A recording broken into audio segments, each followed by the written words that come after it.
মা, আমার তোমাদের সাথে কিছু ইম্পর্টেন্ট কথা আছে। দেখো, আমি বড় হয়েছি, আমার একটা আলাদা রুম লাগবে। আমি আর ছোট নেই। আর আমি তো আগের মতন রাত 9টায় বাড়ি ফিরতে পারবো না। মাঝে মাঝে আমার দেরি হয়ে যাবে, তার জন্য আমি কৈফিয়ত দিতে পারবো না। আমি মাঝে মাঝে বন্ধুদের বাড়ি যাব, বন্ধুরা আমাদের বাড়ি আসবে, আমরা পার্টি করব, নাইট স্টে করব। তো তোমরা অত আপত্তি করতে পারবে না।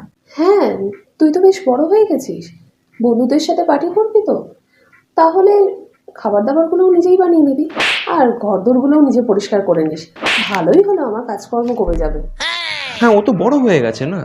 তাহলে একটা কাজ কর, নিজে ইনকাম করা স্টার্ট করে দে, তাই না? তো তাহলে বাবার পয়সায় আর তোকে খেতে হবে না। আর নিজে একটা বাড়ি ভাড়া নিয়ে নিবি, যখন ইচ্ছা বাড়ি ঢুকবি, যখন ইচ্ছা বাড়ি থেকে বেরোবি, কাউকে কৈফিয়ত দেওয়ারও থাকবে না যদি বাড়ি ফিরতে দেরি হয়ে যায়। আর তাহলে তুই নিজের টাকা দিয়ে একটা ফোনও কিনে নিস। আর যখন ইচ্ছা বন্ধুদের সাথে পার্টি করবি, যার ইচ্ছা বাড়িতে থাকবি, আমরা দেখতেও যাব না। নিজের পয়সায় একটা বাড়ি ভাড়া নিয়ে নে। আর এই যে ফোনটা আছে তোর কাছে, ওটা আমাদের দিয়ে দিস। আরে ধুর, তোমাদের সাথে না ইয়ার্কি করে কোনো মজাই নেই। আমি তো একটা মজা করছিলাম।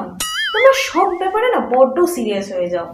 ধুর, ভালো লাগে না, তোমাদের বোঝানোই যায় না। खत्म, bye bye, ta-ta, goodbye, गया।